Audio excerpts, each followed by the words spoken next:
Are we good? Hi, good morning everyone. And welcome to Children's Scrutiny Panel. It's Friday the 6th of February and it's 10:30. My name is Itrat Ali and I'll be chairing the meeting. So before we start, if I could ask for introductions please and remind you to use your phone. So we'll start with Councillor Bramwell. Councillor Bramwell, I'm representing Dewsbury West Ward. Councillor McKirker from Demidale Ward. And we've got two panellists online. Councillor Butt. Hi, Councillor Butt. I represent Hetman White Ward.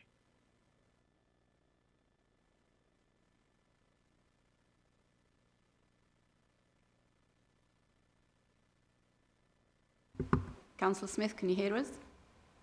Yes, I can hear you now. Sorry, did you ask me something just now? I was hearing nothing. Yeah, Richard Smith, Kirklees Ward. Thank you. And Councillor Jo. Good morning, I'm Joanne Sanders, I'm Service Director for Learning and Inclusion. I'm Rob Fordyce, Principal Children's Social Worker, Head of Quality Assurance and Practice Development. Morning, Tom Brailsford, Executive Director for Children and Young People. Good morning, Emma Brayford, Head of Educational Outcomes in Joanne Sanders' team, and I'm here to present the SACRE report today. My name is Jake Womack, work with Pennine Learning, and I'm here to represent for SACRE. Mark James, I'm the Chair of Kirklees SACRE. Morning, Emma Salter, I am Professional Advisor to Kirklees SACRE. Good morning, I'm Councillor Biff Kendrick, Lead Member for Children and Young People Services. Good morning, I'm Councillor Jane Ryler and Cabinet Member for Education. Good morning, Claire Gardiner, Democracy Officer. Good morning, Helen Kilroy, Governance Manager. Thank you and welcome everybody. So the first item, item number 2 on the agenda, so minutes of the previous meeting. So I declare the minutes of the meeting of the panel held on the 11th of December 2025 to be a correct record. Do I get a seconder for that? Yeah, happy to second. Declarations of interest. So any interest to declare? Councillor McKirker? Just to declare that I am Vice Chair of Kirklees SACRE.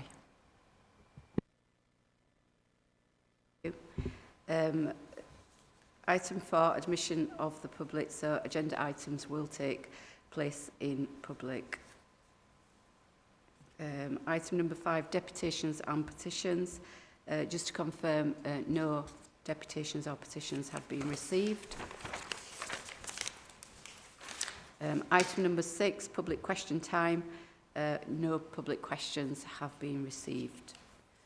So we move swiftly on to item number 7, which is the Kirklees Standing Advisory Council for Religious Education, otherwise known as SACRE, Annual Report 2024-25. The panel will consider this report and a presentation from Kirklees Standing Advisory Council for Religious Education. So I call upon, is it Emma Brayford, to introduce the report. Thank you. Thank you, Chair, and thank you, councillors, for inviting us here today to give you an update with regards to the SACRE report for the previous financial year. I'm just going to give you a very brief overview in terms of the statutory responsibilities that sit within the local authority with regards to SACRE, and then I'll swiftly be passing it over to my colleagues from Pennine, who are our advisors and work alongside SACRE and Mark Jane in his chair role. The local authority are pleased to announce that we are compliant with all of the duties that sit within SACRE, and those duties include the following 5 points, which you will find on your report. So we are compliant in that we have provided monitoring of the RE provision across the local authority, and as such have produced the report that's required on an annual basis to be shared with the DFE and the National Standing Advisory Council for Religious Education. We've also monitored and supported, where needed, collective worship across the borough. We've ensured that where there have been family concerns, complaints, or requests to be removed from collective worship, that they have had the opportunity to raise those with the Advisory Council. We've had none this academic year. And in line with the responsibilities to produce an agreed syllabus for RE for our community schools, this was produced the last time the report was produced, and we're in the first year of that syllabus being in operation with additional pieces of work provided, which colleagues will talk to you about throughout the presentation. Lastly, and most importantly, we're compliant in that our schools do accept training, high quality training, and network opportunities through the opportunities that SACRE provide. At this point, I'm going to pass the microphone across to the Chair of SACRE, Mark James, to give you an introduction into the work that's done with SACRE Group on an annual basis, and then further detail will be given to you by our advisors with regards to the content of the report. Thank you. Thank you. If I could thank you for the invitation to come to Scrutiny today to tell you about SACRE in the last year.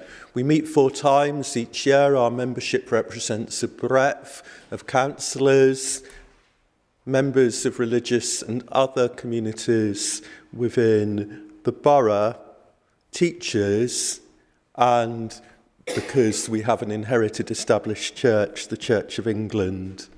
Kirklees and our partnership with them is essential, and we're very glad that Kirklees funds the work of SACRE and for the good relationship with the officers of the council.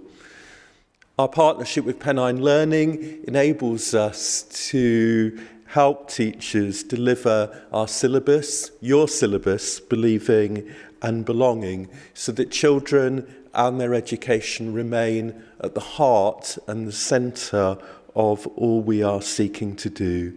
That's my introduction, and I'm very glad that I have 2 of our RE advisors with us who will explain in much more detail our annual report.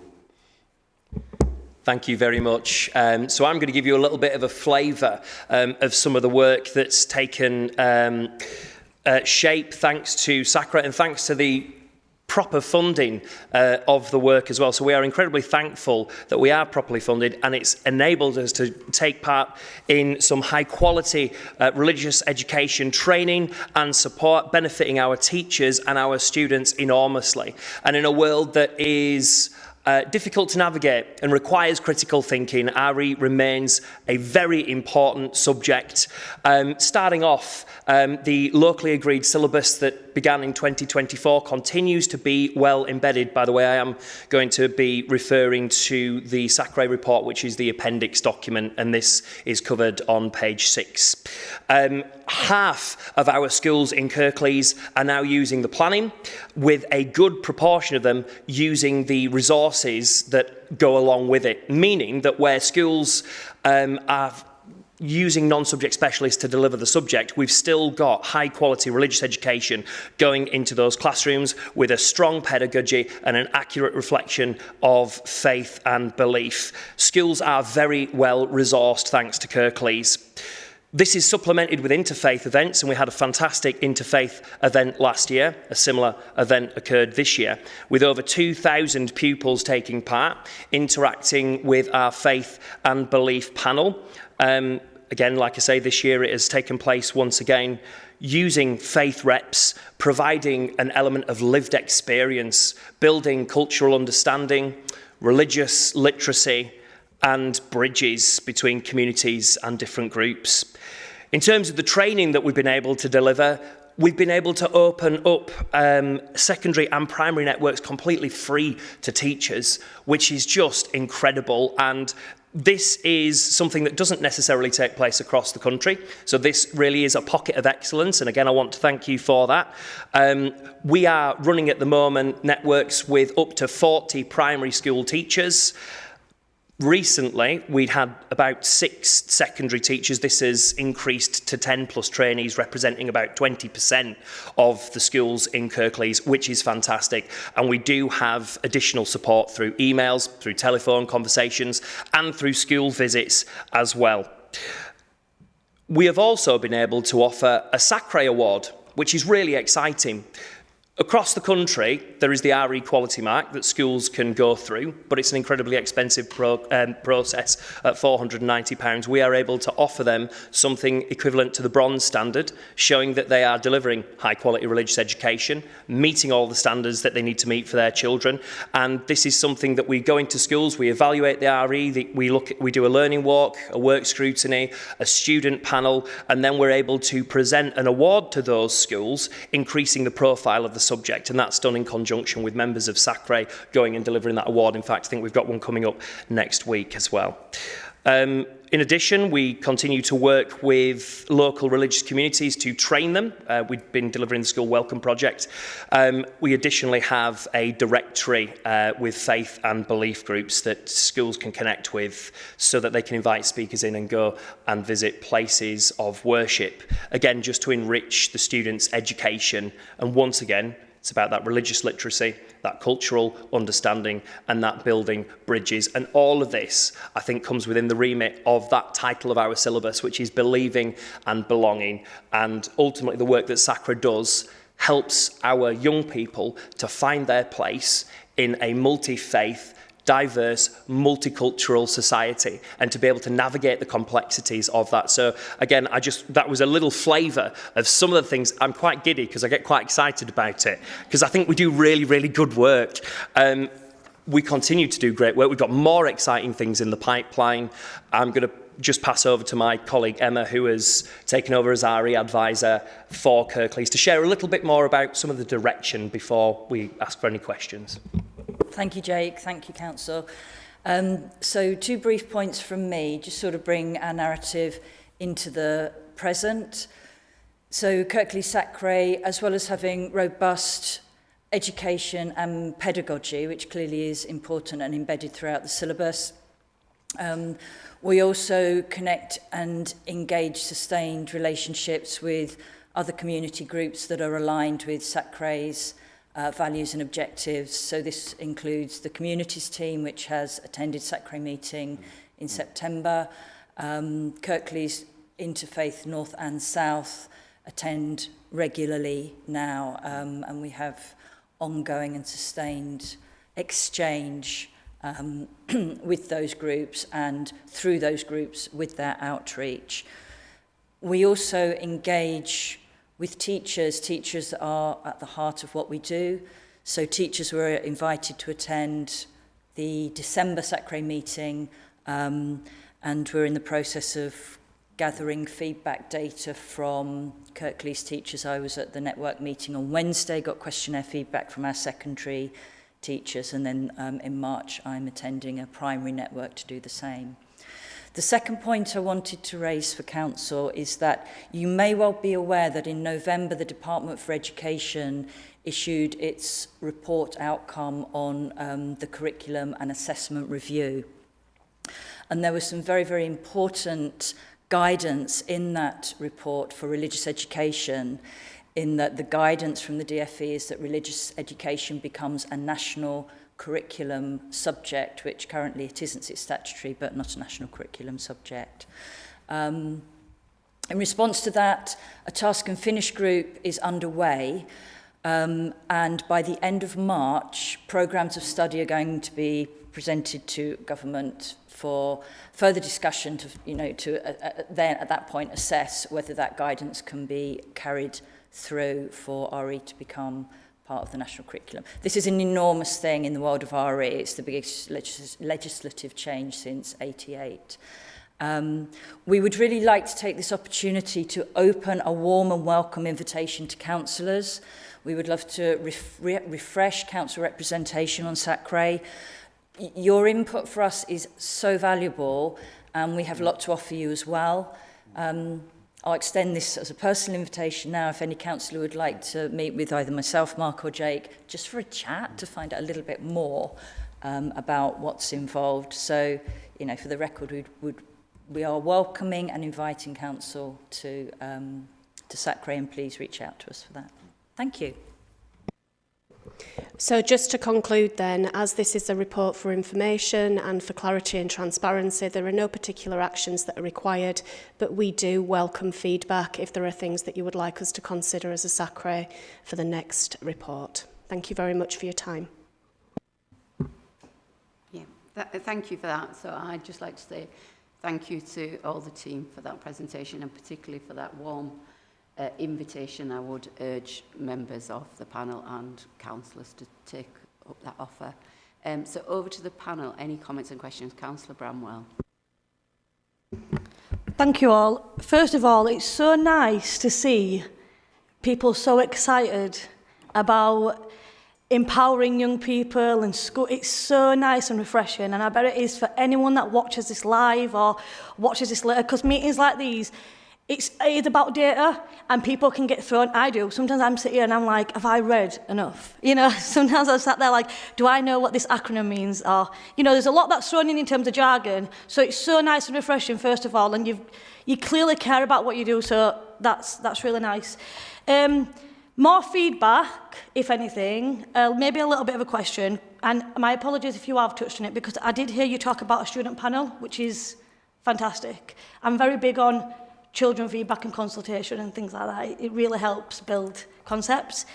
What feedback, or if any, have you had any feedback from young people regarding how they take in this information and are learning about, you know, multicultural faiths and things like that, because the borough of Kirklees is so diverse. There's so many different faiths being practiced. So have you had that feedback, and what's that been like?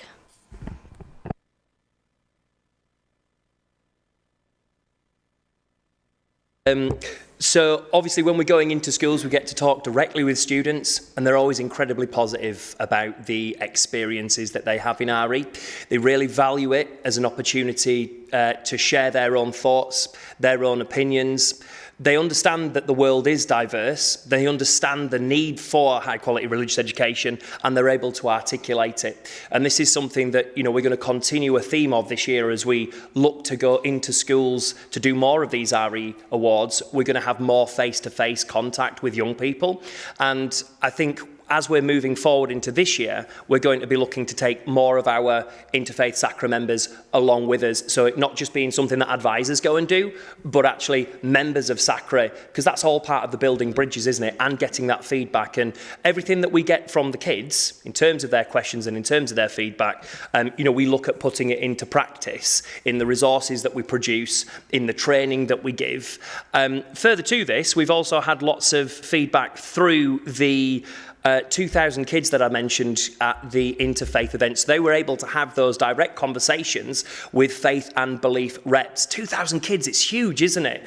Again, we did the same thing this year, and we utilised, and I've not mentioned this, the fantastic video project that we've been doing. So if you haven't seen this, if you just go onto the Pennine Learning website, we've got a series of wonderful videos.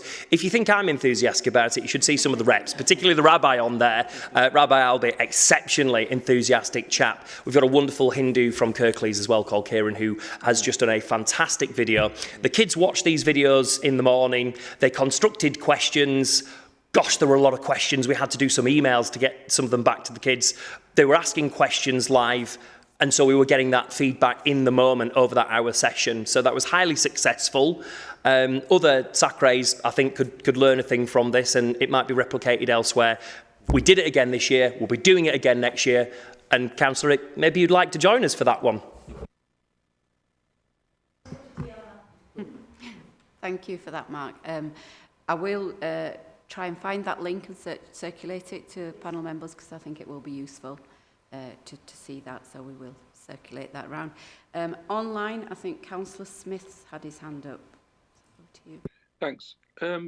Yeah, I'll just be brief. I think similar to what's just been said, it was really nice to see somebody so enthusiastic about what they're actually doing and the work, and obviously taking a lot of pride in that. So, you know, although this is not a subject I'm very close to, really, if I'm honest, it's really nice to see people so enthusiastic about working with young people and doing, what you're doing. I was just going to ask you, obviously it's been touched on as well with the previous question. There are completely different demographics in areas of Kirklees. I just wondered whether your approach is the same wherever you are, or whether you sort of tailor it a little bit depending on the sort of demographic that you're going to. So obviously some areas will have much more Christians and Muslims and whatever that spread out is. Then do you sort of go into different areas with a different approach, or is it just like you go in and do your similar thing, whatever area you're working in? Just interested really about that. I think that's a really interesting question, and my answer to it would be that the skill set that we need for kids to navigate the world is the skill set that we need for kids to navigate the world, and it doesn't matter whether the demographic is slightly different. Understanding, compassion, relationship, all of these things are really important wherever you go. So high quality RE has to be at the forefront of everything that we do. And so while we've got locally agreed syllabus directing this, and we've got a particularly good one, slightly biased, but I think it is, high quality RE is high quality RE. And so, we go and we try and build those disciplines for the kids in every school that we work with. And really, the trick is now just to expand into some of those harder reach areas, those harder to reach schools. And I'm doing some work with Emma on strategically looking at which schools could really use our support and inviting them for curriculum conversations. And again, it might be that the teachers, like you just raised there, maybe say something about the issues that they've got that are specific to the school with the communities that they've got, and we'll help them implement strategies to be able to navigate that. And I can't comment on specific cases here at this present time. I have done that in particular schools, and we've managed to produce something that's quite cohesive in terms of its result with governance, with parents and with children and with teachers. So thank you for that question. High quality REs, high quality RE. We're doing our best to spread it as much as possible. Thank you for that. Does that answer your question, Councillor Smith? Yeah, absolutely. Yeah, it's just nice to see enthusiasm, really. So yeah, I would echo that. It's lovely to see the enthusiasm. I just had a quick question with regards to, you talk about partnership and consultation with teachers and other stakeholders. Are parents in that equation? Do they fit in, or if any, what kind of consultation or feedback do you get from parents, children? Thank you for that question. Each individual school works closely with the community that they work with when they're looking at their own religious education curriculum. It's part of what we would expect in terms of ensuring that it meets the needs of the community. So that takes place on an individual school basis. We obviously encourage our parents to feed back and feed through the schools any concerns that they may have. And as I mentioned earlier, there is a statutory responsibility of SACRE, should there be any concerns or articles that parents and carers wish to raise with SACRE around the delivery of RE, that they can do that. And it's been quite some time since we've had anything of that nature raised through SACRE itself. So it remains one of those statutory obligations that's part of the SACRE's constitution to do that and to support any conversations with parents and community groups. And as such, that's one of the reasons why SACRE are working so much closer with the communities team, so that really strengthens the links for our, not just our families and our carers, but the wider community, to have their voice in what our curriculum may look like and our advice and training may look like as we move forward into 26-27. Is there anything to add, colleagues? Just on page 17 of that appendix, just to note that we've also produced a guide on faith sensitivities. So to help teachers work with parents, we produced a document called Sharing the Journey, offering practical information to school leaders on how they might navigate around some things. Everything from uniform to religious observances is covered in that document, and you can find that along with all of the other documents on the Pennine Learning website, so they're open access for everyone. Thank you for that.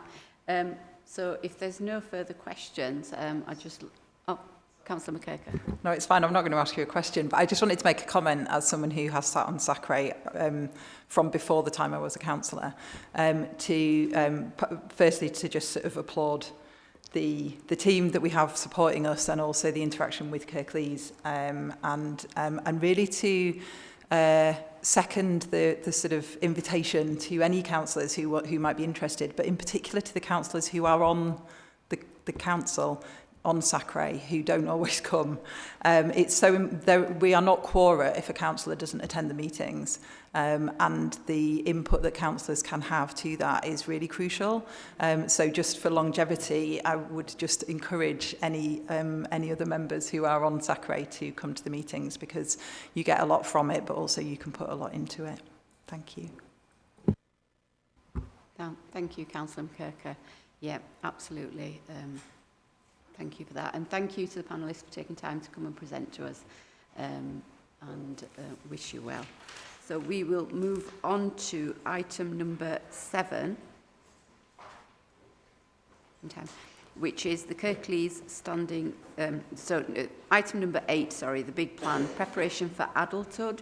So the panel will consider a report and presentation on the big plan, which is preparation for adulthood. So over to the Service Director, Jo Ann Saunders. Thank you very much.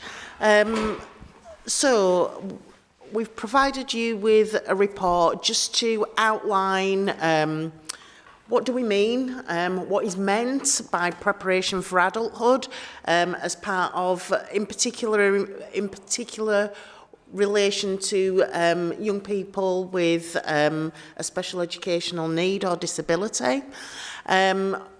What it says in the SEND Code of Practice, so what should the partnership be doing, but then also to give some feedback. You will know from previous scrutiny that preparation for adulthood was an area for improvement from our inspection back in June, and so features heavily in Big Plan 3.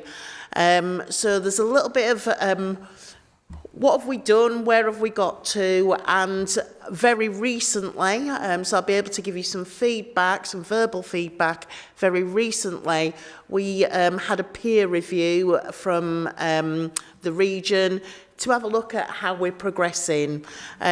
So basically, if you look in the early sections, it talks about what we mean by preparation for adulthood. So it's about being healthy, it's about having care needs met, it's about educational opportunities and into the world of work or volunteering, participating in society, and absolutely about doing the things that every other young person wants to participate in, whether that's, I don't know, enjoying sport or the arts or just hanging out with your friends. And we've all got, as a partnership, we've got statutory responsibilities to make sure we are removing barriers to enable those.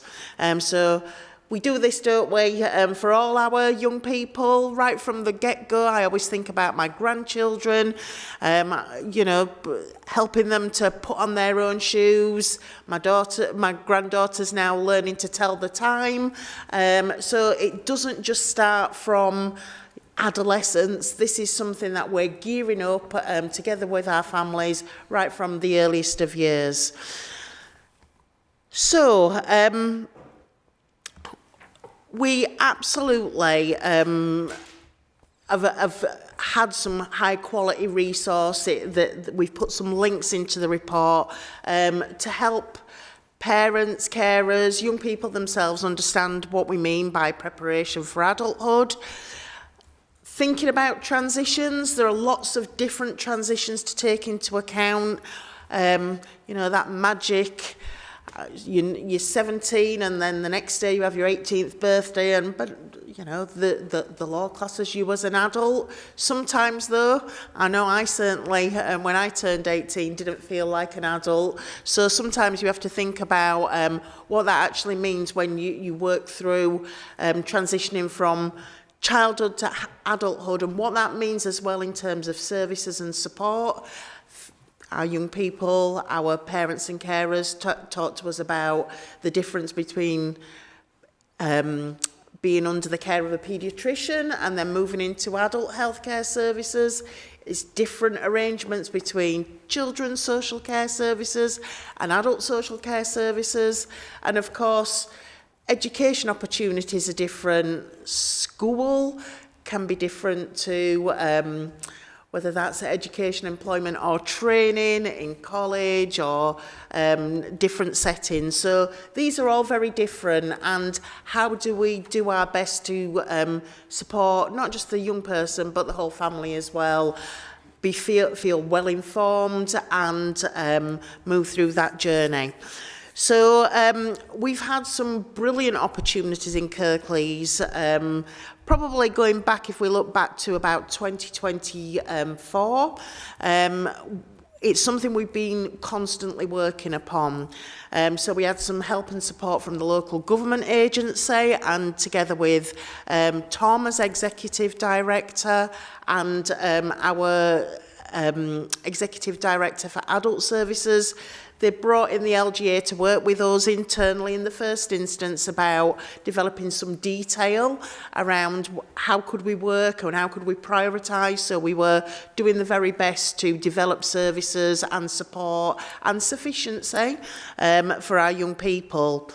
So that was really positive. It gave us a real opportunity to think about how we could move forward.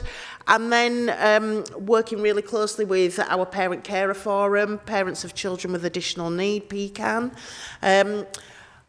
Those colleagues sit on our strategic groups, our operational groups, but one of the things that the voices of parents have been saying to us for a little while was, yes, they wanted some additional opportunities for learning, but also some of the feedback that they were getting from parents and carers was getting things in order, things around housing, things around knowing your rights when it comes to money and benefits. And so what they told us there about putting on an opportunity called Preparing for the Future. So that was something that PCAN organised. There were lots of council services as well as lots of other partners that were at that session. And we used some of the outputs from that session to inform our preparation for adulthood work stream under the SEND transformation plan. So that really has helped to inform and shape next steps. And off the back of that, later on in that calendar year, we refreshed our preparation for adulthood work stream, really looking at a detailed action plan. And also, at the same time, we were offered some external help and support from the RISE partnership, so Research in Special Educational Needs Partnership. This is external support funded by the Department for Education, and is absolutely there to help local areas to improve and think differently. So we were really fortunate to have 3 sessions that we ran across the partnership. We were working with an NDTI, which is the National Development Team for Inclusion, and the Council for Disabled Children. So sessions ran, and they included young people as well. You'll see in the report some of the feedback from young people. But we had such a great spread across the partnership. We had DWP, we had adults, children's services, we had our special schools, we had college representatives, we had people from the EHCP team. So the whole partnership were participated in those workshops. So they ran between November and March of 2025, and it really helped us to hone in and develop our action plan. I think it's really interesting when you look at it's page 37 in your pack, page 3 of the PFA report. You know, one of the young ladies who participated in the event sort of said to us, when you get to 18 and you have a special educational need or a disability, everyone says you're an adult, but I wasn't ready and I didn't feel like an adult. This change needs to happen slowly. And we often talk about stage, not necessarily age, and it's really, really important then that we have high quality understanding of what the needs of our young people are. And there was another young lady who fed back to us and was quite challenging to the partnership. Love challenge, because that brings about change. Because this is wider than just youngsters who may have an education, health and care plan. I know the panel know, but we've got around about 10,000 young people in the school system at the moment that are on an SEN support. So they don't have an EHCP, that's because they don't necessarily need an EHCP, but they do have an additional need. And so sometimes when you do have a plan, you've got something very focused. Her challenge was, I never had a plan, and I felt a little bit, as I transitioned, this young lady was in her 20s, that I was probably overlooked a little bit. Some of my needs were overlooked, and that really gave us food for thought. So we had that input. Then in June we had the inspection. We knew that there was still lots to do, whether that was about creating pathways post-16, not all about education. Some of those is about employment. We've got some amazing things that are present in Kirklees. We have Project Search, where it's supported internships. We know that we can do even more when it comes to opportunities like that. We have something called Real Employment here in Kirklees, who do absolutely wonderful things for young adults in terms of helping them to find the right jobs. And all of this we have been working to progress, but when the inspection came, they recognised that there was lots and lots that we've already done, but there was still more to do. And so I think, not unhelpfully, put that down for us as an area for improvement. So, as you know, we brought Big Plan 3 here. You can see in Big Plan 3 some real focused activity for the next 12 months around preparation for adulthood. We started that work in the autumn, refreshing the board members, but also there's a real, there's a smaller working group that is got parent carers included, as well as representatives from children's, adults, the wider partnership, to do some of the doing. So there's already lots of progress. But one of the things that we were keen to do was have that peer review. So in the Yorkshire and Humber region, we have sector-led improvement. So we approached Wakefield, and Wakefield came to undertake a peer review with us in January the 12th and 13th, so very, very recently. And I can give you just a little bit of feedback. We're just waiting for the finalised report, but I have to say that the peer reviewers fed back to us verbally at the end of the second day. They were absolutely, they were, really complimentary about just they were overwhelmed, I think, by how many of our partners, our schools, our alternative providers, our social workers, early help workers had come to participate to help them give us some really great feedback to be able to prioritise and think about longer term. So if I just give you just a little bit of the feedback, I won't do it the same justice because I didn't lead the peer review, but just in terms of what they fed back, because we have self-evaluated, we've had lots of positives on our self-evaluation. So basically, they said to us, our self-evaluation, our reflection about where we are on our journey is really positive. We've got a really good understanding of where we currently are and where we're going to develop.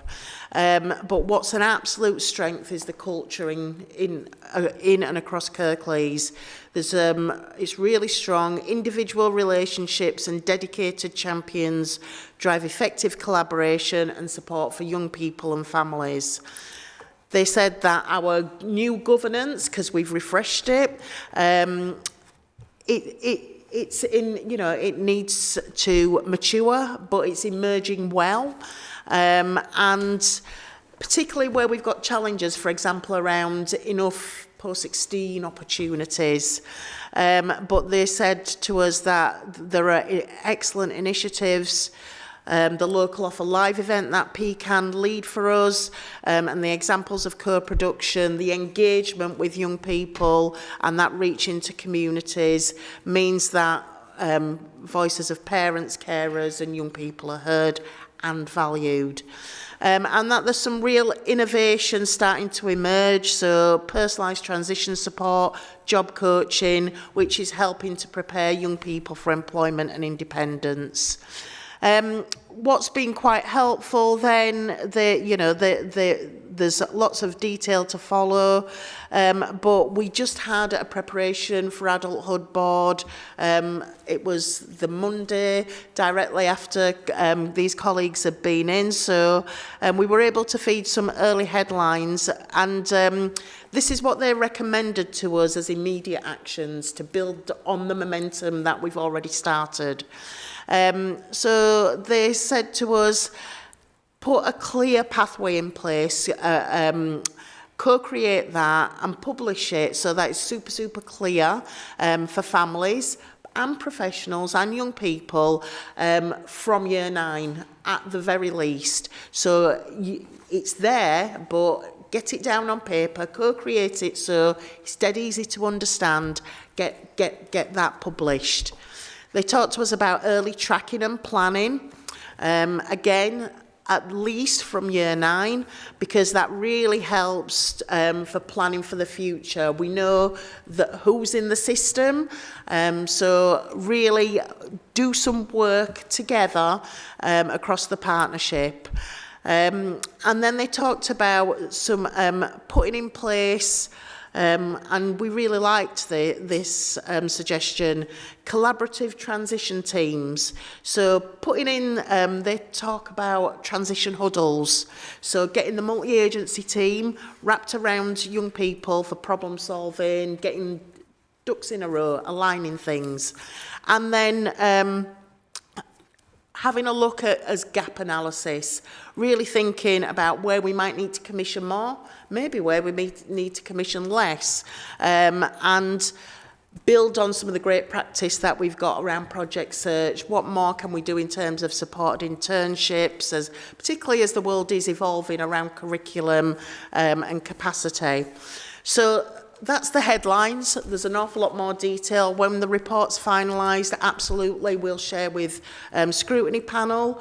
But they were, they said to us as well, they'd learnt lots from us. That's the beauty of peer reviewing. It's not just what advice you can bring, but actually what you can take away. They really like our PFA board and ask for the terms of reference because they're just about to establish their own. But we were really grateful for those colleagues to come and look with us about how we could improve, but also look at what's already good, because that's really important as well to give confidence. So that's where we currently are. Next steps in particular, the RISE partnership, we've had the opportunity for more support. That's going to be in place the middle of March towards the end of March. Again, some co-production workshops, there's some training for social workers, and also the opportunity to do some young people's voice. So we're excited about that. It's always helpful. Other people bringing in some expertise. So I feel really positive that we're on track with what we said we would do in Big Plan 3, but still lots to do, but exciting times. I think that's an update, Chair. Thank you. Thank you, Joe. That was a very comprehensive update and exciting times ahead. Any comments or questions? Councillor Bramwell. Thank you for that. Yeah, I think it is really, really exciting. And I think the transparency in terms of feedback is really, really important, how transparent you've been in the feedback you've had from Wakefield Council and just the steps that you want to take. I think it's really, really good, especially for parents that do watch this. So I do applaud that. So just in terms of, to me, this is about longevity. It's about sustainability in a young person's life. It's about putting things in place for their future. That's already been done, really, steps to be taken. So my question is, do we currently track how many SEND young people then do that do move into, you know, work or independent living and things like this? Thank you, Councillor Bramwell. Yes, we do. So it's a statutory duty for us to track this anyway for all our young people, but we work really closely. Calderdale and Kirklees Careers undertake this for us, and they help us to undertake some real detailed planning as well, because they have got great expertise around career planning. But we get regular updates around youngsters that are in education, employment and training, and they will then do some bespoke work with our youngsters if they are not. So yes, we understand that, and that's what's helping us to inform as well, where are the gaps, where are there hurdles, and thinking about those pathways, whether they are at 16, 18, 19, 25. And there's some real positives as well. We have youngsters who do move on to university. So aspiration's really important. It's not just about what youngsters can't do. Absolutely, it's about what they can do. And that's our job, isn't it, to make sure that there are pathways. So yes, we do. It's something that we look at in detail. Thank you. Councillor McKirker. Thank you for the update, and like I say, it does sound really exciting, and also, as always, with your sort of governance, it's always really positive to hear that whenever somebody externally comes in and looks at what you're doing, and you are consistently open in sort of sharing where we're at, and being open to suggestions for improvement, which is crucial. I just wondered, I've got an idea, but what success would look like with this. So what are do you have specific targets in terms of those sort of in employment, educational training versus not, or do you have, is it more of a qualitative improvement that you're looking for, and you're looking to see that young people's experience of this transition improves? I was just interested. I think it's both qualitative and quantitative. We want, I suppose it comes back down to what we've said in the report about our inclusive ambitions. We want youngsters to be well and to feel well, and we had conversations about knowing how to manage your own health, mental health, but also physical health. We want youngsters to be able to pursue their dreams, whether that, you know, learning to drive, whether it's being able to travel independently. And I suppose it's about understanding what they're entitled to, their rights. And we know as well that interface with the whole family. Mums and dads often talk about what happens, I know it's really sensitive, when I'm no longer here. So being able to plan for independence wherever possible. So it's all of those things. The employment, education and training is one aspect of those 4 areas of the preparation for adulthood. So, of course, we want a suitable pathway for everybody, but it's got to be personalised to that young person, and it's our job to understand what the needs are and match that with pathways through. And just for example,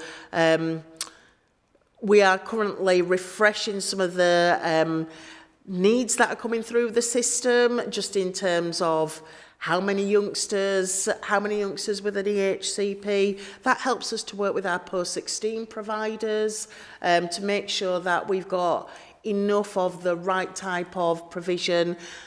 And sometimes it's about making those reasonable adjustments as well. Sometimes, you know, big colleges can be really overwhelming for some learners. For some, it's about accessibility. So we can plan for that, and we can do that across children and adults. And I think we've got some lovely opportunities to join some of those things up, and that's what we're currently working on.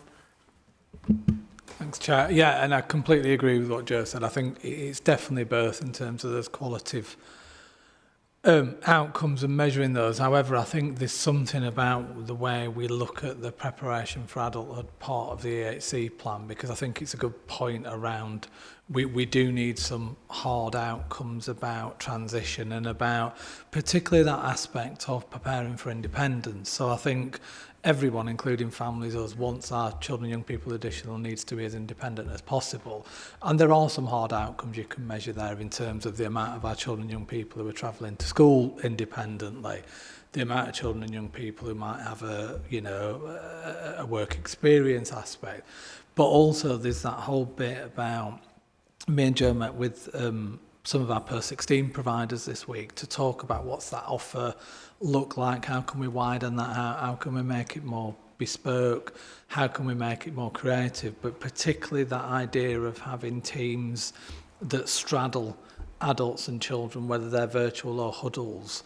In my experience, and when we've seen that elsewhere, it really works in terms of that holistic handover, and I think that's probably from a parent's point of view what they would be saying to us is the main issue, is it just feels like a bit of a cliff edge if that transition's not done early enough and it's not done smoothly enough. So we absolutely need to focus on that as well.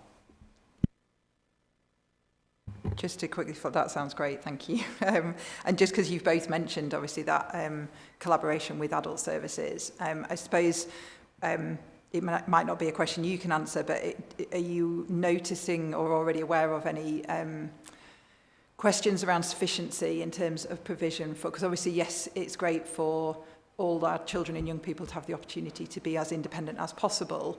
There will be some who, even as adults, are not able to live independently, and that has, if there is insufficiency at that stage, that will have a sort of knock-back effect for your service as well. And I just wondered if that's something that you're sort of covering.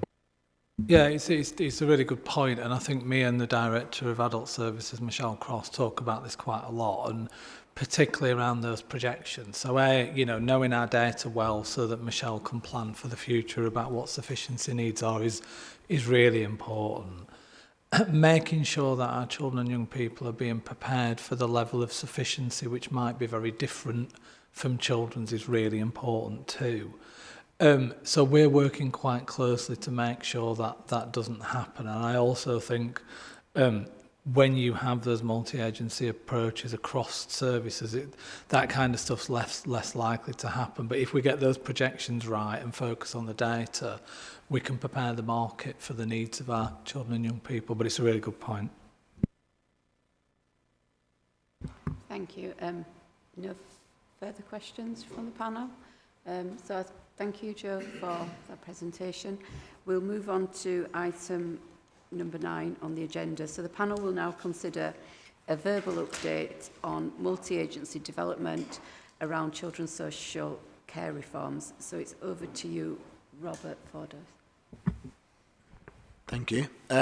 So I just want to use this time to do two things. Firstly, just to explain what these social care changes are, what they're being asked to do by the Department of Education, but also what we are then doing in Kirklees specifically to address that request.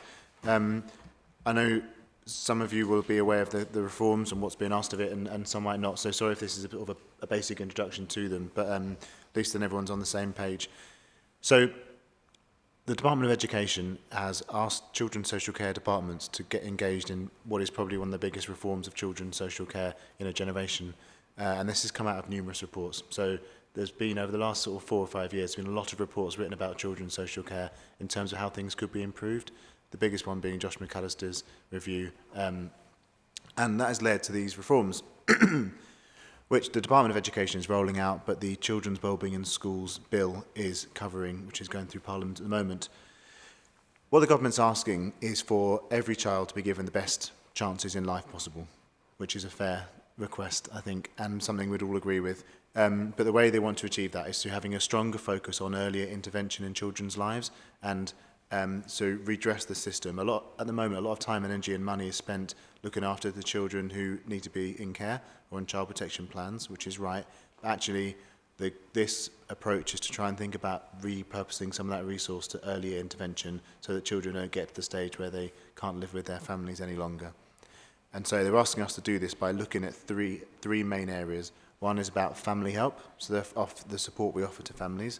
One is about how we offer support to children on child protection plans. And the last bit is about making sure we involve families in these decision-making processes in a much more effective way through what they're calling family group decision-making meetings. So I'll explain all of those in a bit more detail, but essentially, if the ultimate aim is that children and families are supported to stay together and get the help they need, there's the practical things the government are setting out that they're asking us to do are around essentially making sure we co-produce our services. So when we're having these reforms and when we're looking at making changes to the support we provide for families, that we include the voice and influence of children and young people. So that's at a strategic level. So we understand what children want from children's social care, but also on a one-to-one basis. So when we're working with a family and they're coming to a multi-agency meeting, a child in need meeting or a child protection meeting, that we're actually hearing the voice of the family and the child. So we're not creating a professional heavy meeting where it's just the professionals talking about the child. The offer of family-led decision-making needs to be made to all families. So a family-led decision-making meeting is a meeting where you would encourage the family to identify the people that are important to them. So that could be other family members, could be relatives, but it could also be other people in the community that make a difference in their lives, friends, neighbours. Asking that question to families, who is it you go to for help? Who is it? So you might go to school for help, that's fine. You might come to your social worker for help. But actually, when you need to borrow £10 to pay the gas, who do you go to? Is it that neighbour next door? Is it your sister, your brother, your grandparents, yourself? So getting those important people in a room together, because the recognition is that professionals are there to help children and families, but it's less likely those professionals will be there at 2 o'clock in the morning on a Sunday or at 5 p.m. on a Saturday afternoon. So who will be the people there that are going to provide that support and protection to children? So family-led decision-making is about getting those people together with the support of professionals to help identify a plan that is going to make a difference to children's lives. And the Children's Wellbeing in Schools Bill sets out that a family has to be offered a family-led decision-making meeting before we issue care proceedings for children. But the aim is that that meeting is woven into all stages of intervention. So before child protection, before child in need, throughout that whole process, so that that we in children's social care, but also our partners, are confident and skilled at delivering those meetings for families, helping to coordinate those meetings. The other sort of specific things we've been asked to do is to create one assessment and one plan for children. So not that the content of those assessments and plans might change as children's needs change, but the actual template of those assessments is the same. So that means that families don't have to go through complicated reassessments on new forms when they change the level of service provision they have. And we have been asked to create a single family help service as well. So at the moment we have a family help service which is provided by staff who are not social work qualified, and then we have our social work services provided by social workers. What we've been asked to do is combine those two services together to have one seamless integrated service. So whether you come into the early support stage, the family support stage, child in need or child protection, you have one team that provides that support. There'll be different people within those teams, and the request is that those are multi-agency teams as well, so not just social workers and social care staff, but representatives from the police, from education, from health, and other voluntary sector organisations as well, so that when practitioners are deciding the kind of support that is needed to that family, they can pull upon a wide variety of sources of information to make that help effective. Because what we know from a lot of reviews is that multi-agency working is vital, and when things go wrong, one of the learnings is often that agencies didn't talk to each other very well. And part of the reason for that is that people sit in silos. You have social care teams sitting in an office together, you have education sat in schools. They use different systems for recording concerns and risks about children, and those systems don't talk to each other. So what they're trying to do is have representatives from those statutory partners in multi-agency family help teams so that we can have more effective conversations. And we're being asked alongside that to really look at how we provide child protection services to children as well. So we've been asked to create a new role called a lead child protection practitioner. So that is someone who would chair a child protection conference and review conferences, which is what a child protection chairperson does now. But they're being asked to extend that role to make sure that that person checks in with the family throughout the process to see how that plan's working. Is the social worker doing what's being asked of them? Is the plan helping to keep that child safe? So they get a really good sense of the effectiveness of that plan. But also to be involved the step earlier. So we talked earlier about strategy meetings and Section 47 investigations, which is the step that would happen before a child protection plan. So asking that lead child protection practitioner to be involved in that stage as well, so they get a really good grip of the issues that need to be looked at much earlier on. We've been asked to make sure we've got a single integrated front door. So the front door is the place that professionals or family members might ring up to request help or support. We need to make sure we have one place to ring, not a complicated system of 3 or 4 different places to ring for support. And then when that front door has to be multi-agency as well. The good thing about Kirklees is we do have a multi-agency front door at the moment, so that's something that we can build on those strengths. We've been asked to do an updated local population needs assessment. So we recognise that the needs of families across Kirklees will vary according to where people live. And what we've been asked here is to have a really clear sense of what do our communities need. Does the people living in Dewsbury have the same needs as people living in Batley or Huddersfield? And if not, then let's tailor our services to make sure we've got the right support in those places. And then making sure we've got very clear threshold documents as well. So a threshold document would set out what is expected to happen when certain levels of risk exist. And that has to be agreed with our partners. Because what we don't want to be in a situation is where we're in dispute between education and social care, for example, about what the right things are for a child. So if we have a really clear threshold document, then that should set that out. The last thing that's been put in that bill as well is that there should be one single unique identifier for children. Because what we do know is children sometimes go missing in systems when they move local authorities or if they are in different settings across different agencies. Sometimes that can be because a name is slightly misspelt or a date of birth is slightly wrong. So we've been asked to think of one unique identifier, and that will be a nationally agreed number. What they're talking about is it might be the NHS number for a child, so that when we're referring to a child, rather than saying, I'd like to make a referral about this child, we'd say, this is the child's unique identifier. So we definitely know we're talking about the same person. So there's a lot to do, as you can tell, and all local authorities in England are going through these changes. There's been some Pathfinder local authorities who've been trialling out these changes, and we've been linked in with them, which has been super helpful because we can learn from the things that have worked well for them, but also some of the challenges they've had. We've set up a very clear structure in Kirklees. So these reforms are being overseen by the Safeguarding Partnership, because that's a structure that already exists as a multi-agency partnership. So ultimately, the Safeguarding Partnership Executive Group is overseeing our progress of the reforms. That's then fed into the Chair's Delivery Group and a Families First Partnership Programme Board that we've set up. So that's the oversight, but in terms of the practical changes that are being made, we have 3 separate subgroups. One's looking at that family help world that I talked about. There's another subgroup that's looking at the multi-agency child protection side of things, and then a final subgroup looking at how we can set up family group decision-making meetings, how we can make that an integral part of our practice. So in terms of how we're getting on with these things, in terms of family group decision-making, we already offer family group conferencing, which is a type of family group decision-making.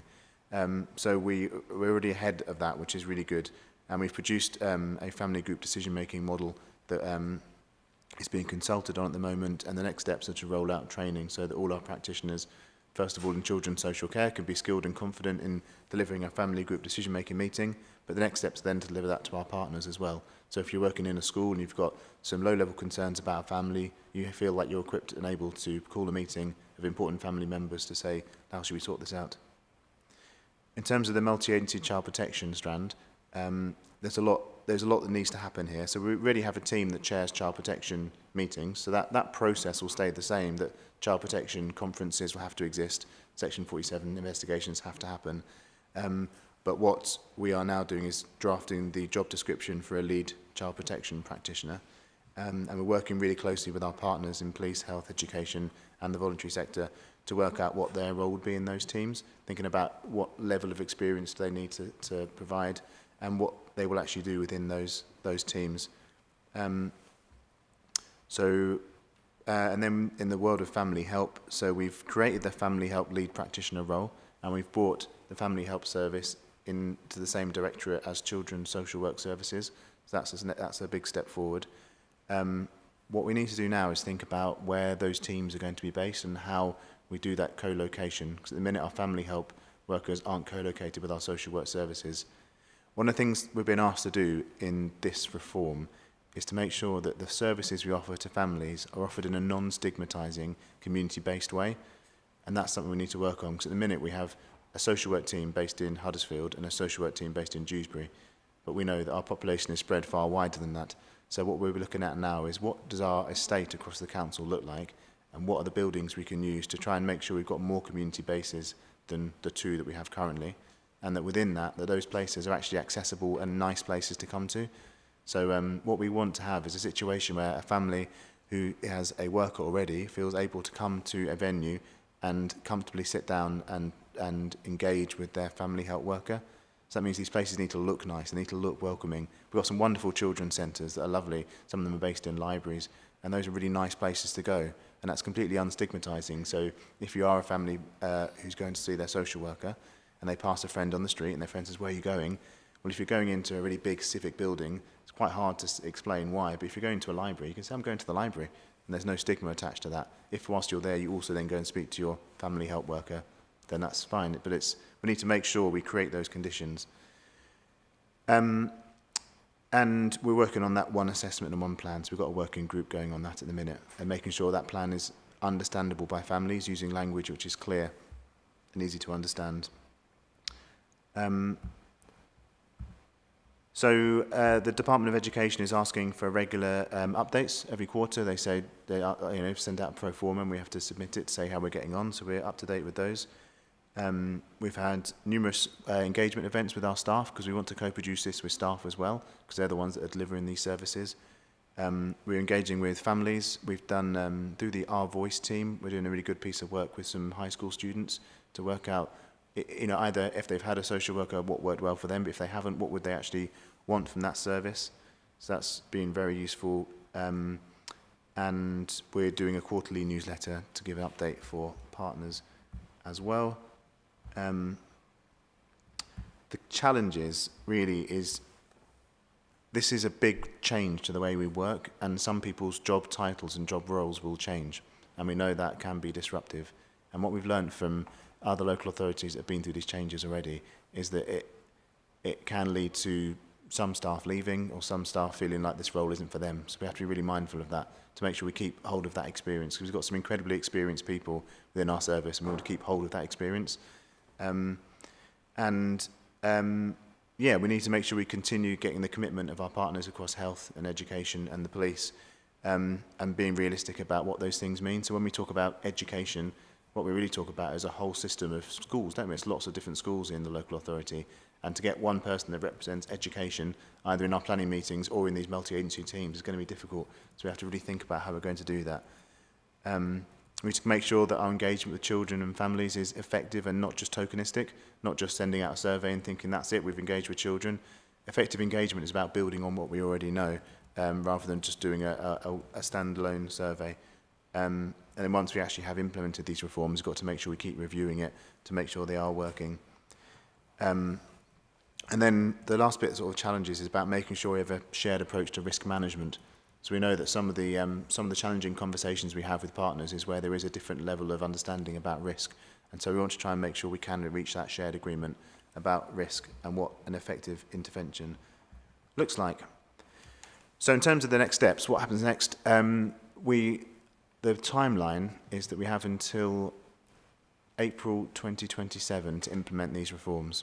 But what the government's really asking is, by the end of this financial year, that we, on paper, we know what we're doing, so then we have a year to put that into practice. So that's the timescale that we're working towards.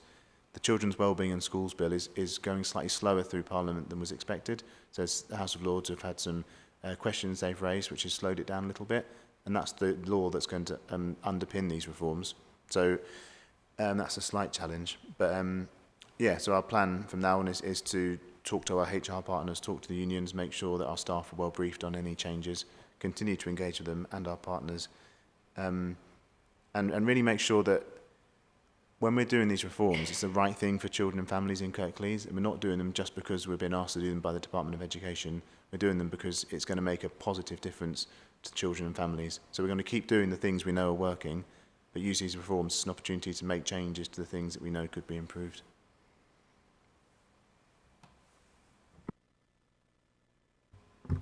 Thank you, Robert, for a really comprehensive update. Any questions, Councillor Bramwell? Thank you very much. Lots of information, and I made some notes. Some of it's just comments, and then I do have 2 questions.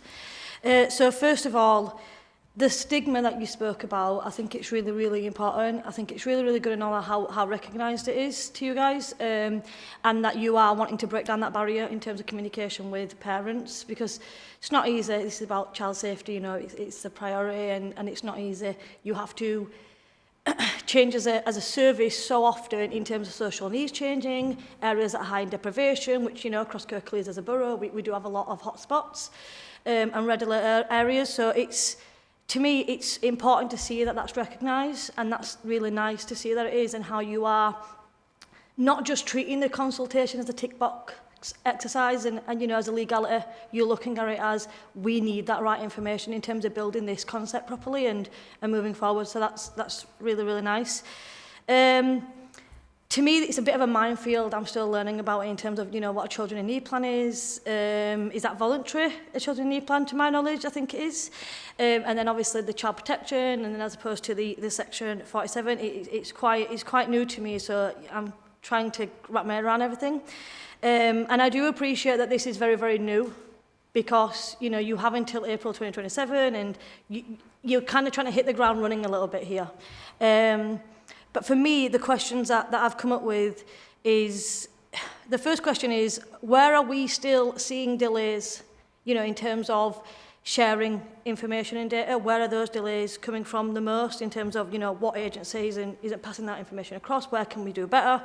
And the second one is, are partners showing up? You know, when these multi-agency meetings are taking place, are the right people in that room? Do we have those people showing up? Are the police there? Do we have a point of contact for the school? Do we have family liaison officer? Do we have, could be housing or something like, could be an housing officer, because, you know, they've got different relationships with these parents.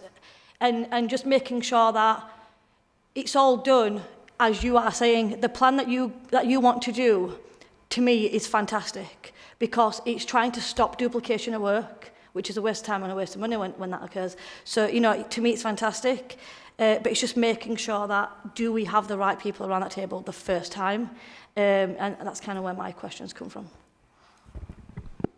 Thank you. Yes, it is a challenge, because safeguarding children is everything that we do in children's social care.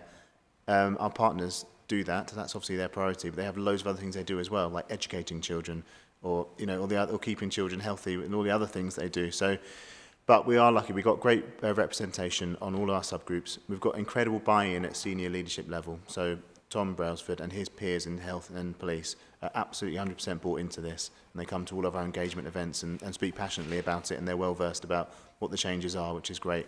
And then in our subgroups, we have the kind of right level of expertise in there to help guide these reforms, which is great. And what we've seen is that our police colleagues and our health colleagues have gone out and spoken to their counterparts in those pilot areas that I was talking about. So independent of us doing that, they've gone out and said, well, how does this work from a police perspective? How does this work from a health perspective? Who's in those multi-agency, you know, teams? So that is really positive. You mentioned some of the barriers about communication, and that's definitely what we need to work on. So I met with all the designated safeguarding leads from schools yesterday to give them a talk about this. One of them raised the difficult about having different systems. Most schools use a system called CPOMs to record concerns about a child. We don't have access to that at the moment. So one of the things we really need to work on is, when we've got education representation in those teams, we have what we'll probably call it like an education navigator, someone who can navigate both systems. So they have access to our system, which is Liquid Logic. They have access to CPOMs as well. so they can easily join up and communicate better between the two systems. Because one of the concerns that was raised to me yesterday is they said it's all well and good when you've got a referral to make to the front door. So say it's a family that doesn't have a social worker currently, and you've got concerns, you can ring the front door, you know, and that you get straight through to someone and you can raise your concerns. What's slightly more challenging is when the child's already got a social worker, you're a designated safeguarding lead, and it's 2:30 and you have to raise a concern, but that social worker's out on a visit somewhere and or might be in court, and you're trying to raise that concern there and then. And as a designated safeguarding lead, they were saying it sits very heavily on their shoulders that they've not been able to speak to someone to pass on that information. And so that's where we maybe could get better in some circumstances. We do have duty workers and we have other people that can be spoken to, but just making sure that those urgent conversations can take place really effectively all the time. Okay. Thank you. That's been really useful, having sat through the consultation earlier this week, where I was mostly trying to catch up with what was going on. You were referring to a lot of these things in that. And that sort of filled in a few sort of gaps of understanding on my part. So what I would say again is that in that consultation, what was really nice was how well received what you were suggesting and what the DfE are sort of pushing for seemed to be what all of the officers in the room wanted to happen. So everyone was sitting there nodding and going, yes, this is, you know, this is going to make a real difference to outcomes for families and also for their own way of working. So I think overall it seems like a really positive move. I know one of the things that came up was you said we do already have the family group conferencing, but the need for that approach to be integrated right from the very start. And so people on my table were saying that by the time that family group conferencing gets brought in, we're already at the child protection point, and actually there's no it's hard to have an effective impact then, and so the idea that hopefully will be even right back at the start of those sort of strategy discussions is really positive. Just a couple of very sort of more specific things. You mentioned that one of the requirements is going to be this local population needs assessment, and I just wondered if you could expand on the how, like how is that going to be done and what sort of data are you going to be looking for and how are you going to get it to make sure that that assessment is accurate and appropriate. And also, again, like Councillor Bramwell mentioned about that sort of reducing the stigma of where these meetings might take place. Are you only looking at the council estate at the moment? Obviously there are areas of the borough that don't necessarily have a council building in them. Are you considering other community buildings and you know, the sort of third sector offer that might be able to support with this? Thank you. So, to go into the second question first, we are looking at all options for estates. We have to keep within our budget, and so using third sector buildings comes at a cost often. So, but I think the important thing is to start with the perspective what the family needs. So if we're saying to a family, look, we're going to hold a meeting and it's about these issues because we're worried about these concerns, what's the best way of getting you to be in that meeting at a state of mind where you feel happy to engage with what's being just talked about? And we know that, you know, we default to certain buildings, so we sometimes have meetings in schools, and that can be a wonderful place to have a meeting because you know, some of the professionals are already there, the parent may already be dropping their child off at the school. But we also know that some parents have real phobia of schools, and they will have trauma from when they went to school, and sitting in the head teacher's meeting room feels like you're being told off again when like you're being 6 years old. And we've got to be mindful of that, so we've got to make sure we ask the questions of families about where they want to meet. We are trying to be creative. We've also got to be realistic and safe. So we do know that sometimes there are some risks attached to some of these meetings. So with some of the child protection meetings, sometimes tempers do rise and the police do need to be called. And that means we have to make sure these meeting spaces are safe. So yeah, but we are trying to be creative. The library service have said they'd happily engage in a conversation with us about some of their space. Yeah, we're thinking of all options. And just on that note, with the libraries, obviously including some of the community libraries and things. So obviously our local libraries are not in council buildings, but I'm sure would be really willing to engage in that sort of conversation. So. Thank you. Could you remind me of your first question again? Yeah, it was just about one of the things that you said the DfE had required was a local population needs assessment, and it was just about the implementation. So that's been fascinating. I quite like data, and I love seeing data to get a sense of the scale of issues, and it's been wonderful getting all our partners to bring forth their data. So we meet fortnightly in these subgroups, and in the last family help subgroup we heard data from children's social care. So that's the stuff we know about our levels of need. So how many children on child protection plans, what are the kind of issues, why are children on child protection plans, and then breaking that down by ward. So we've got lots and lots of ward level data, and the police are going to provide when we meet next week, the police are providing their information. We're going to have education information there as well, and health, equally breaking information down by ward. What are the presenting issues? So when police are having call outs to houses where there are children, what is the presenting issue? So if we can build up a bit of a heat map, and we identify there's a really large cluster of domestic abuse issues in this part of our local authority, well, that's clearly where we need to make sure we've got workers skilled at addressing domestic abuse.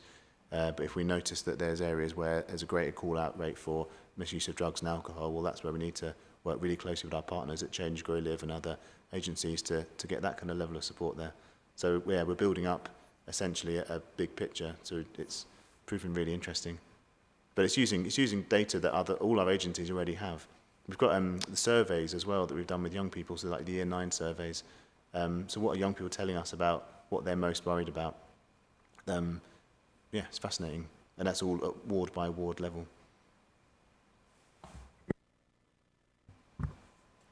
Thank you. I don't think we've got any further questions from the panel, so thank you very much, Robert, for that comprehensive update. So we will move on to the next item on the agenda, which is the panel will consider a verbal update on the performance highlights from the latest Children's Services data report covering the period 31st of December 2025. So over to yourself, Joe and Robert. Yep. So looking at our data that's been shared, one of the things I want to draw out is the proportion of assessments completed within 45 days. So this is a data that is improving, so it's getting much better, but it still seems to be a little bit stuck in terms of the timeliness of these assessments, a little bit stubborn at moving forwards to make that final improvement. We recognise we only need to make a further improvement of 6% to be in line with our statistical neighbours. And the way we're trying to manage that is through using our weekly performance reports. So service managers write weekly performance reports, which are fed from information received by their team managers and practice supervisors to keep a real clear focus on overall performance of teams. We recognise that there is disparity across teams. Some teams are performing better than others, and we're trying to support those teams where there could be further improvement. We are offering our social workers protected time on certain days where they are in the office but they're not undertaking visits and they're not accessing their emails. They're on, out of office is on, but they're focusing on making sure their paperwork is up to date on our Liquid Logic recording system. We do recognise that we have some vacancies in some of our social work teams, and that has an impact on the caseloads of social workers, but we've got a multitude of different levels of ways into social work. So we have our apprentices, we have our frontline students, we have the Step Up programme we engage with, and our university students that we host on placement. So we're hoping that we're pretty confident that we've got a lot of people due to qualify as social workers over the next sort of 24 months at various stages. And we're definitely looking forward to welcoming our first social work apprentices qualifying in July this year. So in terms of Section 47 inquiries, so you can see that just for clarity, a Section 47 assessment can be completed when a strategy meeting has taken place. And a strategy meeting is a multi-agency meeting where there's concerns that a child may have suffered significant harm.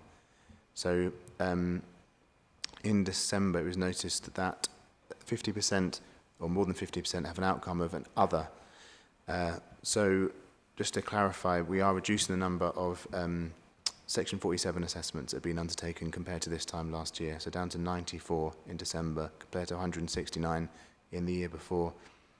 Of these, 37% progressed to an initial child protection conference, 10% continued as a child in need, and 51% was outcomed as other. But that outcome of other covers a range of different options, but many of them is where a child is already on a child protection plan or maybe a looked after child. But still, there's been enough risk to consider a strategy meeting needs to take place. So we're continually looking at those to make sure that we only put children through that process when they really need to be. It's also noted that there's been a drop in the number of core groups taking place, so 17% drop. The rate, timeliness of core groups and the rate of core groups does change according to what's happening in that month. So when schools aren't in, that does make a difference. So we really want to make sure that education attends core groups where that's appropriate. Other people taking leave over Christmas can influence that as well. It is partially influenced by staffing that I mentioned earlier as well, so that does have an impact. And then the last factor is about timely recording. So we know some of these meetings have taken place, it's just that our social workers haven't recorded it on our system. So we're hoping that will improve with the use of that protected time.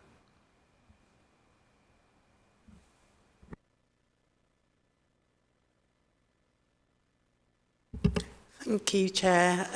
I'll just provide the panel just with a little bit of an update around education, health and care plan performance. So because we're busy now completing the statutory return, which is called SEN2, and that reports, I think I've said this at a previous meeting, this reports from the calendar year, so January to December, and the most up-to-date data that we've got at this moment in time around performance around education, health and care plans is at December. So headline, we, as at the end of December, the local authority now maintains 5,108 education, health and care plans. And if you compare that to the same period last year, there were 4,701. So you can see there's round about 400 more plans for youngsters in the system. Just in terms of what we look at and what we measure is in-month compliance. So how many plans did we issue? In December, and we issued 38 plans, and that was compared to November, we had 39, October 38. Of the 38 plans we issued, unfortunately for December, only 5.3% of those were within the statutory compliance timeframe. So that's absolutely not where we wanted to be. What I would say is if we can just contextualise that, when we look cumulative, so across the 12 months, we finished the calendar year at 50.8% compliance. So the numbers of plans that we issued across the year, just over half of them were within the 20 weeks. Again, obviously we want all of them to be, but you know we've been on that journey of improvement. I think what's helpful is just to reflect where we were last year. 22.9% of our plans last year were within the 20 weeks, so we've more than doubled performance when you look cumulatively. And it's always helpful because how are we doing? Are we doing well? What does that look like compared to national? The best comparison we've got is last year's national figure, which was 46%. So if you compare, how did we finish 2025 with what was the national average last year, then we are just slightly above national average. Of course, that might change. We don't know because everybody else has to submit their data. But it's significantly better than we were. But, of course, disappointing that compliance has gone down. It went down a little bit in November and again in December.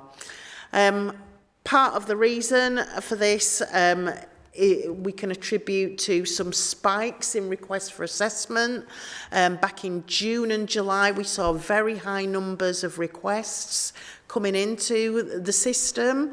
And, of course, that has an impact on not just the EHCP team who will coordinate the plans, but those who provide statutory advice.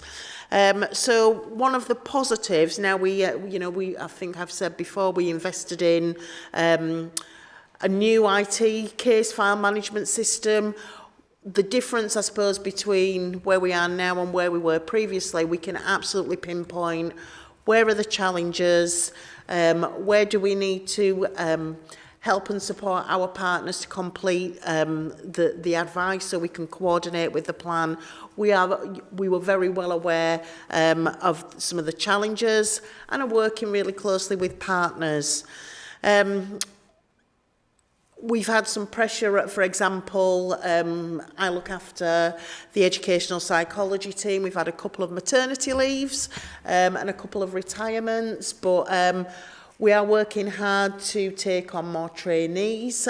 We do very well. We have a very good principal educational psychologist and senior psychology teams.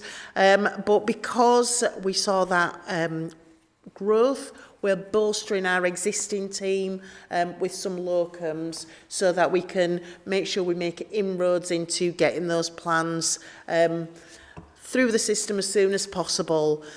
I think, as I would always say, timeliness is incredibly important. It's what is expected of us as a local area partnership, but we have to get the right quality as well. So that's we're balancing compliance with quality and making sure that the plans are of good quality when they are issued.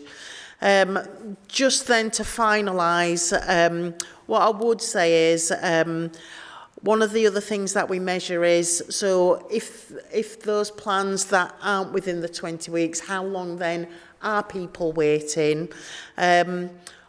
We are seeing a very small number, it's less than 5 plans as at December, where, and they were complex cases whereby families were waiting more than 52 weeks, but a very small number that are waiting 30 weeks, so obviously between 20 and 30 weeks, that we're getting the vast majority of those that are out of timescales in week 21, 22, they're not progressing as far as 30 weeks. So although they're not within that compliant time frame, that they are much nearer to 20 weeks than they are to 30 or 40 weeks.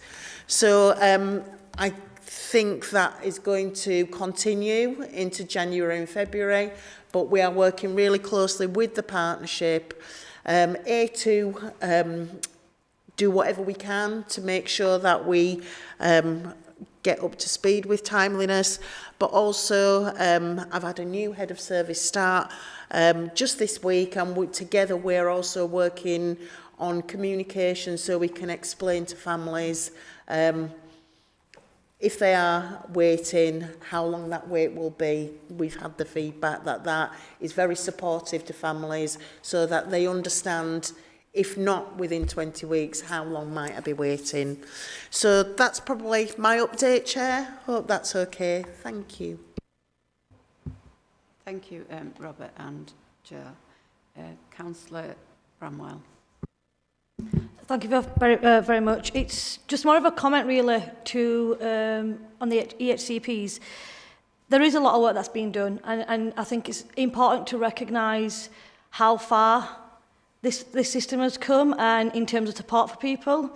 Me personally, I have seen the personal side of EHCPs. I do have a nephew that had to have one, and it's very difficult it is for parents to be able to move forward and kind of put anything in place without that. So that waiting time is very, very important.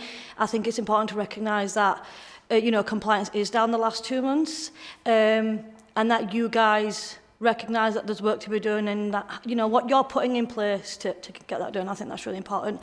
Just to go on to Children's Services data, I've got 2 questions, if that's all right, Chair. I will give you the first question. I'll wait for you to feedback, and then am I okay to give the second one? Thank you. So the first question that I have is, open cases are at 2,275 in December, and average caseloads are around 18-19%. Are officers confident that this is a safe level of quality support and work that's been done? It's really hard to equate numbers and safety, because you could have one family you're working with that takes up all your time because it's so demanding, and so a caseload of one could be overwhelming, and other times you might have 30 children you're working with and that feels absolutely manageable. So whilst we do look at the caseload numbers being very important because it's a good benchmark, the more nuanced conversation is the individual one between the practitioner and their manager. So what we are confident of is that our team managers report up every single week what that looks like in reality, and then they identify any flashpoints. So if we are, if we do realise that some practitioners are struggling because of the complexity and or the number of children they're working with, then we seek to address that. We're looking at how we can do that more effectively in terms of how work is allocated, making sure we get the most experienced workers working in the most complicated situations. So yes, we review that every single week. Thank you very much for that. Re-referrals are at 80%.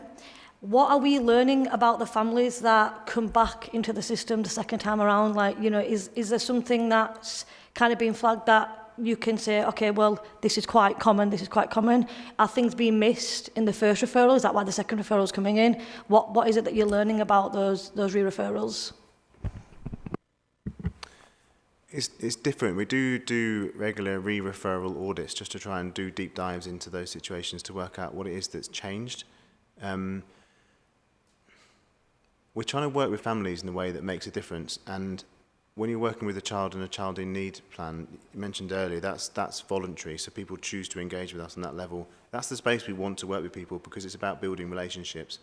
Because generally, if you try and compel someone to do something, they're going to put up barriers to it. Downside is people can withdraw that and say, I don't want to work with you anymore because I don't think it's actually helping, or I just don't want that involvement in my life, and that's when we end our involvement. Sometimes that then comes back when there's been a further incident afterwards. So it's really trying to manage that balance of working with people in a restorative way, but sometimes that does mean people choose not to work with us and we would like to carry on working with them. That results in re-referrals.